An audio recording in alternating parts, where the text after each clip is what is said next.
Assalamualaikum warahmatullahi wabarakatuh. Gimana teman-teman? Kabarnya sehat selalu ya untuk kita semua. Semoga kita diberi kemudahan dan kelancaran untuk melunasi hutang-hutang kita. Oke, langsung saja nih. Jangan pernah gali lubang tutup lubang ya. Langsung saja saya bilang kayak gitu. Kalau buat kalian yang sedang terjerat sama pinjaman online. Gue tahu lu udah pasti takut.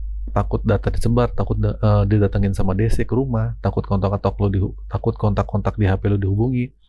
Nah, semua ketakutan itu cuma bikin lu makin panik dan makin terpuruk. Udah cukup. Lu udah berjuang mati-matian, ngabisin banyak duit, dan bahkan sampai gadai harta. Tapi utang lu tuh nggak mungkin selesai, dan nggak akan pernah selesai. Ya nggak? Yang terjadi, lu justru makin sibuk dan panik. Lu cuma mikirin, bang, data gue disebar apa enggak nih? Ini udah telat bayar, apa yang terjadi? Bang, ini gimana? Lu cuma fokus sama drama yang dibuat sama DC. Padahal ada yang jauh lebih penting dari semua itu, yaitu kesadaran lu. Nah, kalau lu udah sadar bahwa lu dimanfaatkan, ya udah stop. Berhenti bayar pinjol sekarang juga. Kalau lu maksa terus, lu akan terus gali lubang tutup lubang dan cari utangan baru. Dan dihantui ketakutan tanpa henti. Kapan lu mau kerja dan berusaha dengan tenang kalau pikiran lu terus-terusan disibukkan sama ketakutan ini? Nah, di sini ya, OJK sendiri udah bilang, kalau lu nggak bayar, nama lu masuk selek OJK. Dampaknya ke depannya lu nggak bisa pinjam lagi. Ya udah terima aja. Jangan nambah utang lagi buat nutupin utang. Itu nggak akan pernah selesai masalahnya. Berdamai aja lah dengan diri sendiri dan fokus buat masa depan yang lebih baik. Itu yang paling penting. Bagaimana sih cara ngadepin DC dengan santai? Nah, kalau DC datang, hadapi aja dengan kepala dingin. Bilang aja sama DC, saya ada alamat sesuai KTP nih. Mau datang silahkan. Nggak ada yang perlu ditakutin kok. Jujur aja sama keluarga tentang kondisi lu, itu akan sangat meringankan beban pikiran. Daripada lu terus-terusan panik, mendingan fokus cari solusi yang benar. Tanya ke diri sendiri, gua sanggup apa enggak? Kalau nggak sanggup, ya udah berhenti. Apapun resikonya. Hadapi, berhenti bayar pinjol lebih baik daripada gali lubang tutup lubang. Jadi gini, dengan berhenti bayar, lu bisa fokus kerja dan nabung. Kalau uang udah terkumpul, baru coba negosiasi. Kalau pinjolnya nggak mau, ya udah itu hak mereka. Yang penting lu udah nunjukin niat baiknya.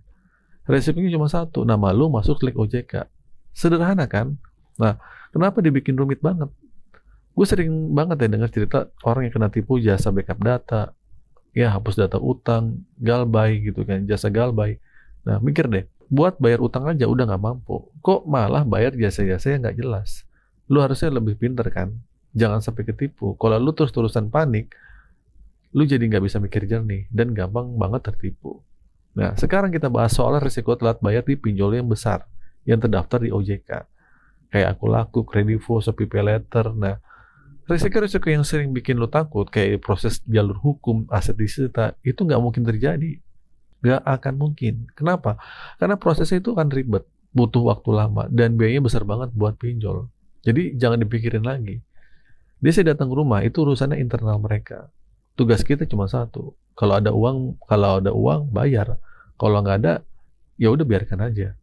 Kalau lo diintimidasi, simpan aja bukti-bukti chatnya. Ingat ya, ada aturan dari OJK.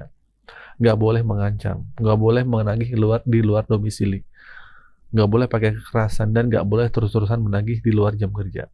Jadi apa resiko sebenarnya?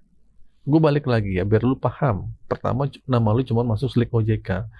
Ini resiko yang sudah paling jelas dan sudah dikonfirmasi sama OJK. Nama lu akan tercatat di sistem perbankan sebagai debitur bermasalah.